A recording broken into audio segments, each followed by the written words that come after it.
but 100% effort will be provided. Got my man Hendo in the building, got Dom in the building. A lot of football, a lot of contact sports to talk about.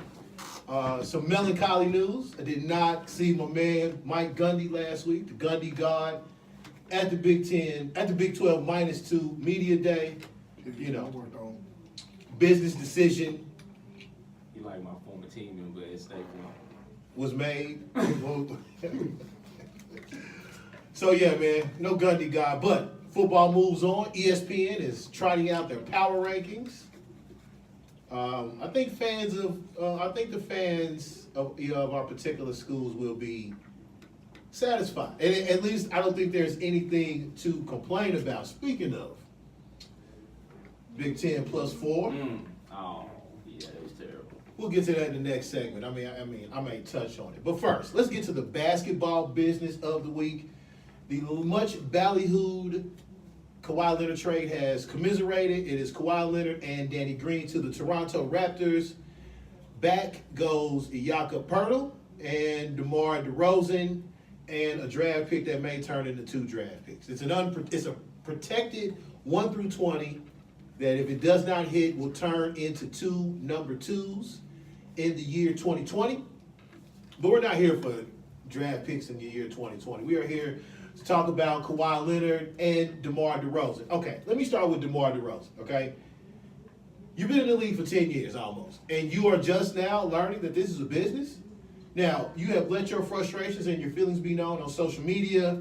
You claim you were being lied to, or you were lied to by the Toronto Raptors front office, namely GM Masai Ujiri.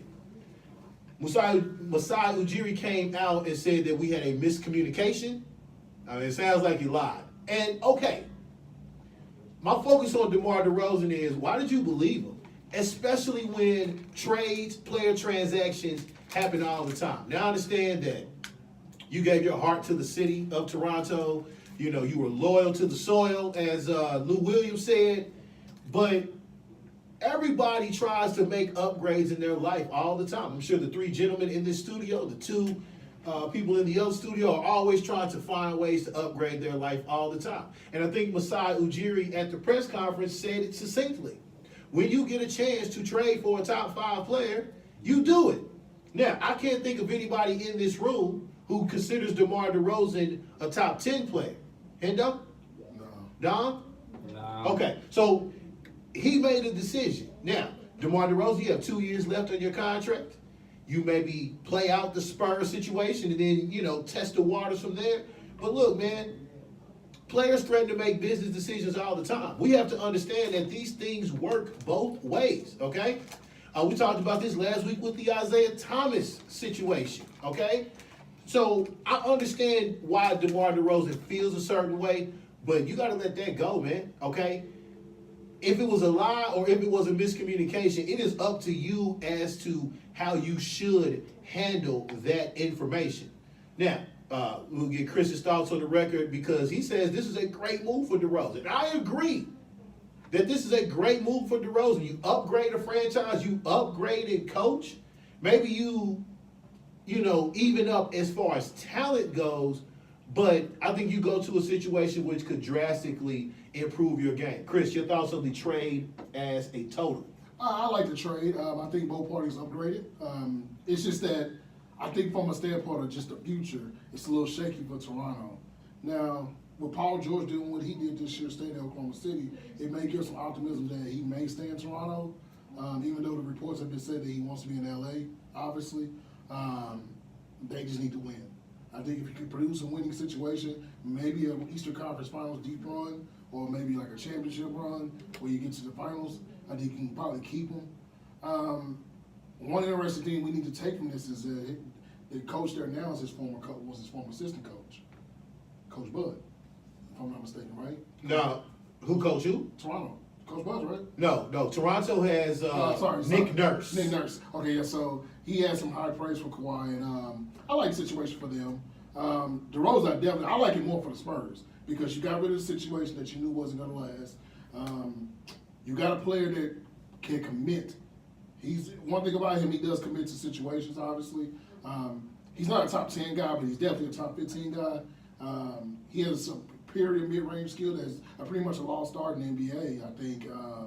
And he's good at getting to the rack. I think the three-point shooting will get better because I think he's on a team that shoots threes. I mean, you're talking about a guy who took maybe 1 3 a game last year. So he's going to shoot more threes, way better offensive situation for him. Spreading the ball, get him a situation where he can get better in the offense. I like this Spurs team. I think that when you combine him with a guy like DeJounte Murray, who I got high praise for, good defensive point guard, young point guard, LaMarcus Aldridge coming off a really good season, I think, personally, and they added some other pieces. I like the kid, Lonnie Walker. Hurricane? Yeah, very, very good. Think potential rookie of the year nominee for me. But I think it's a good situation for both. The loyalty thing is a little weird for me because it is a business. We've been saying this for years. I mean, look, the Chicago Bulls threatened to break up a dynasty for business sake. It's the course of life. People were mad at Mark Cuban, when he did that with the championship team, but it's a business. You can't sell tickets with those players anymore, so you try to go a different route. It didn't work in the win-loss section, but, I mean, you got to sell tickets. It's a business. Look, Dan Gilbert had to break out of his old habits of being cheap, frugal, to keep the business flowing at a high level when LeBron was here that last go around. So, for DeRozan, I think it's a good situation for him. If he doesn't like it, like I said, he'll be at 34 when his contract is up. So No, he may not even be that. He may not even be that old. He may be like 31 or 32. So he'll get a chance to have another deal. If he wants to go back home, just certain situations, he has a lot in his favor.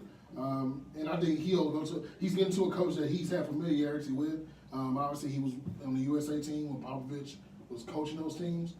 So I think that helps him out. Like I said, the mentorship part I do like about it. He's going to a stable organization. Nothing against Toronto. Masai's done a wonderful job as a GM in both Denver and Toronto, adding pieces. But I think at the end of the day, San Antonio has a stability thing about them. Because once guys go to San Antonio, they rarely leave. Kawhi's going to be that rare commodity that left. So for Kawhi, I mean, I got questions beyond Toronto. I just think that he's going to have, how the narrative got pushed around. I can ask Dominique that when he gets a chance. The narrative was always pushed around that Kawhi was this quiet guy, didn't cause any trouble. The narratives they got pushed out. Now all of a sudden it's like, look how you become the villain overnight. Because he became like the instant villain. Remember, Kawhi was going to be the guy, he's just the glue guy. The typical narrative works. He's the guy that doesn't complain, he just shows up to work. Now we got, if Kawhi fails, because this to me is the most interesting thing. We hadn't seen Kawhi outside of a Spurs uniform. No Olympics. Wearing some in the All-Star game because he hardly ever played in them. I mean, that was going to really count. Before it's like simulation style basketball, we've never seen that guy. So I want to see what he's going to be like outside of Pop's system. Is he going to be the same player? Because if not, man, that tells you a lot about him. And to me, Toronto, in the East where they could probably survive with Kyle Lowry being their best player and a seeding, unfortunately, man, that's a tough thing to do, man. If he walks next year, you will have the cap space, but nobody wants to go to Toronto. I think that if he leaves, you are in full rebuild. So I'm not that. I think Masai Ujiri understands that. Here's the other thing. He's been trying to trade DeRozan for at least 2 years now, okay? We also realized this when he came and took over this organization, that it was going to need a major haul. Those that are defending the trade are saying that there are numbers out there that say that DeRozan is not as good a player on court with Toronto. I mean, Toronto isn't as good of a team with DeRozan on the court as off. I mean, the numbers are negligible, so it's not really a big deal. But I think when you are Toronto, when you are Detroit, who traded for Blake Griffin, when you can't get big-time free agents to come to your team, you have to make moves like this, okay? And I think it's a great calculated risk by Masai Ujiri. And if it fails, at least he tried. And as he said, I'm trying with a top 5 player. A lot of cap space. All right, let's get some quick hit stuff around the room for the boys. Marcus Smart re-signs 4 for 52. He did say he was a $12 to $14 million player. They settled right in the middle at $13 million. Chris, good deal? I like it, but I just wonder what that means for the future of Gordon Hayward and guys like that, because that to me is like, I'm not saying that's not a starter's type salary, but man, you're going to figure out your books in like 2 years. Okay. Especially for Jaylen Brown, and the Kyrie situation is a little gloomy. And honestly, they don't trust the health of those guys. So why not pay him some good dollars to say, hey, we may not have Kyrie if he gets hurt again, or Gordon Hayward may not be ready. So I like the move. He's a defensive guy. he has to work for his offensive skills, but I think a guy like, Brad Stevens done a wonderful job with him. All right, we'll get to this Melo quote-unquote trade.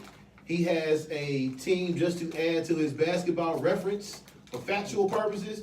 He's an Atlanta Hawk, although no one expects him to take the court as an Atlanta Hawk. For me, the biggest question on this trade is, how does your man Schroeder fit in with Oklahoma City? Is he their first guard off the bench? Is he going to start with Russ while Andre Roberson recovers from a torn patella injury? Chris, what would you do?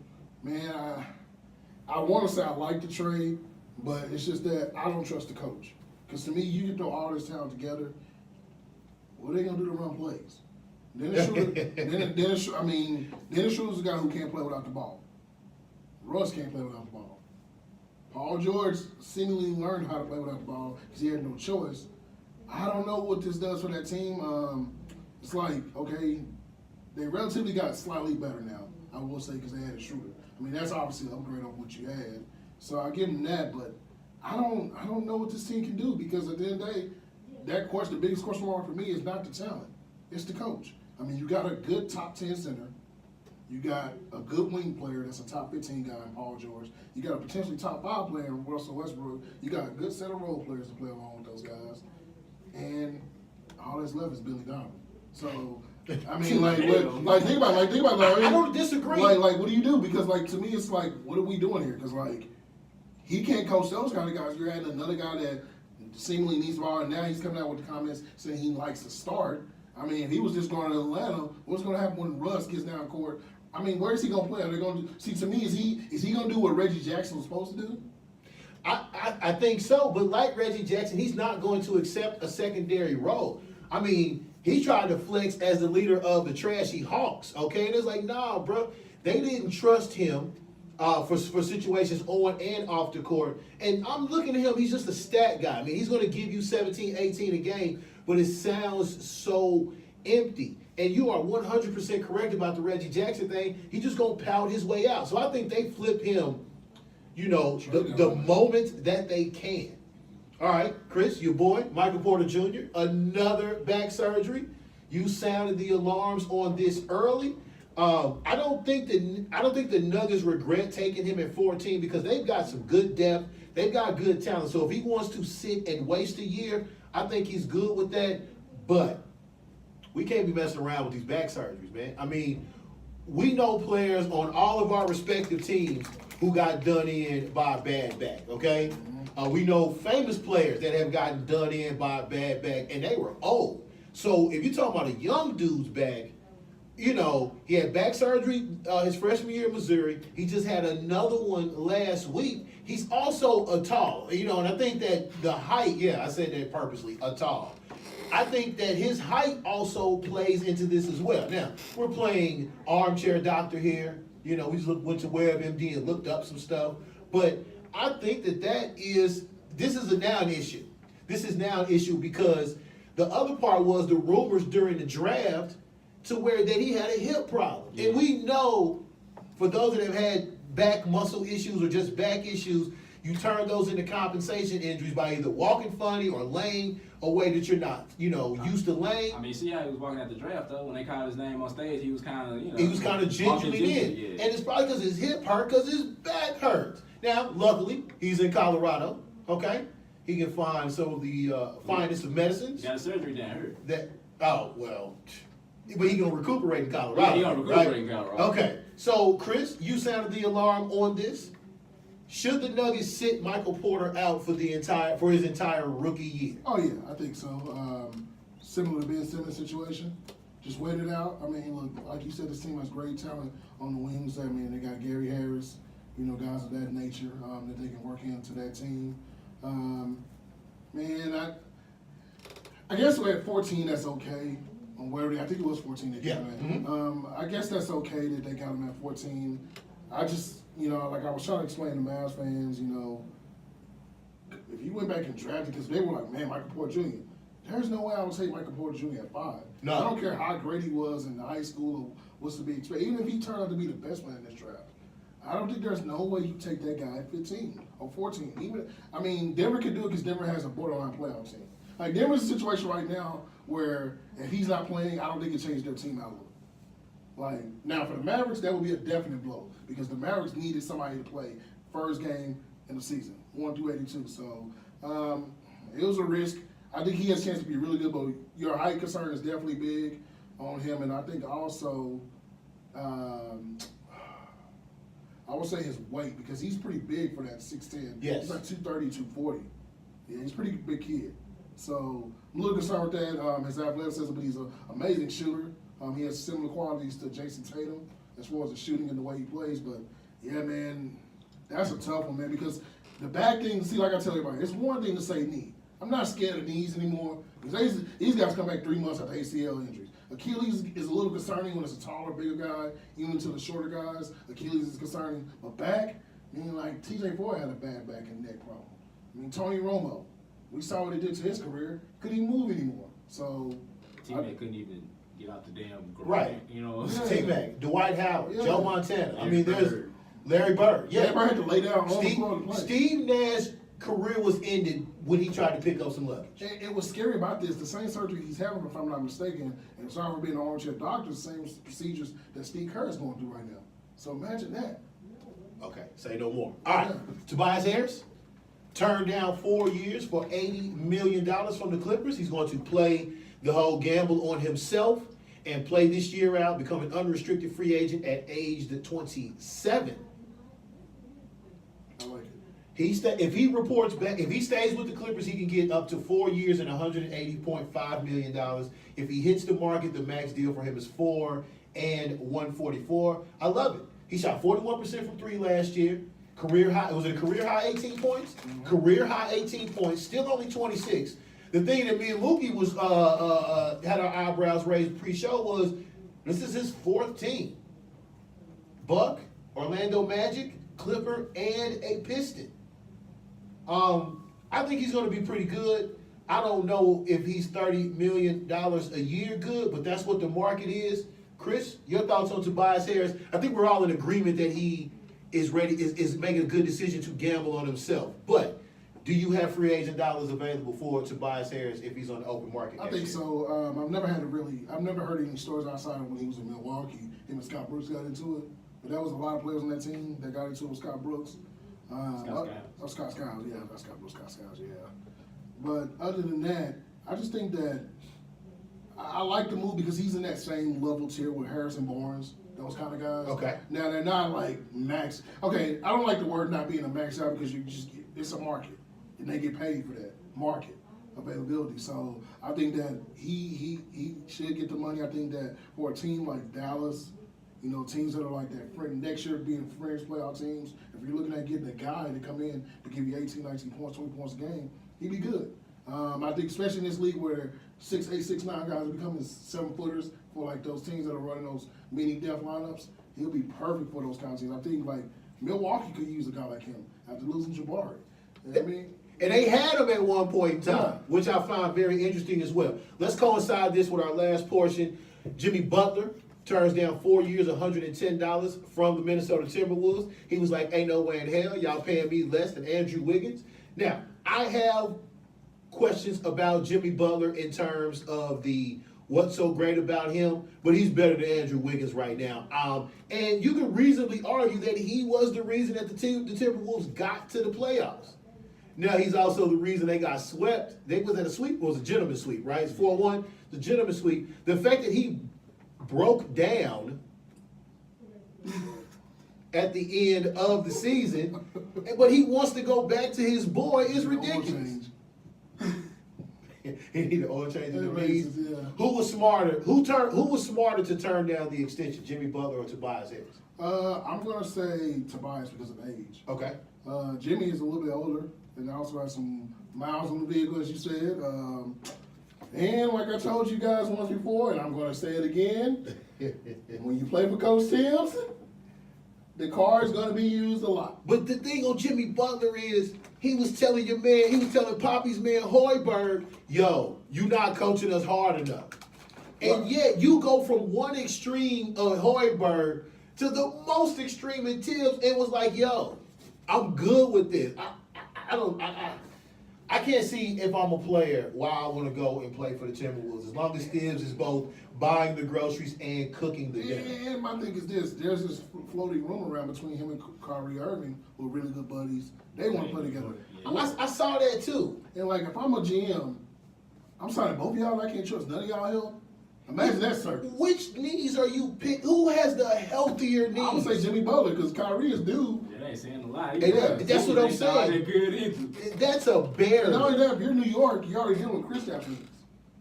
So now you got a dude off of ACL. Kyrie is basically at microfracture level, bone on bone, and Jimmy Butler knees is just worn out fettuccine. They're just worn. Like Jimmy Butler had like a major knee issue. He's had like, well, no, he missed some time to have knee surgery, but you know he ain't torn anything in his knee, right? Look, he didn't even play in the All-Star game because he was tired. Like that. That's what I'm saying. It was the report should have said merely tired knees, bro. All right, cool.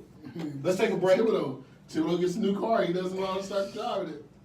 But the thing is, Steve's got a lot of cars, but he only want to drive 3 of them. But plus, it don't help with Derrick Rose that scored Carl Anthony Towns in the playoffs either. And don't worry, Carl Anthony Towns will blame his knees next year. Yeah, and he has questions he doesn't need to be asked by him too. Big chance to rap. All right, let's take a break. When we return, we will get to some football stuff. We'll get Hendo on the podium to talk to him about Le'Veon Bell as it pertains to the future of Ezekiel Elliott. Mo Sports Talk on theafterparty.com.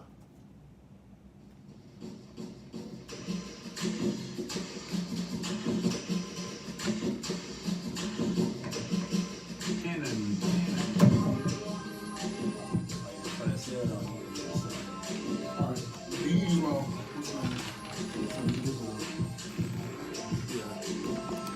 I thought it was an 8 Yeah. Oh.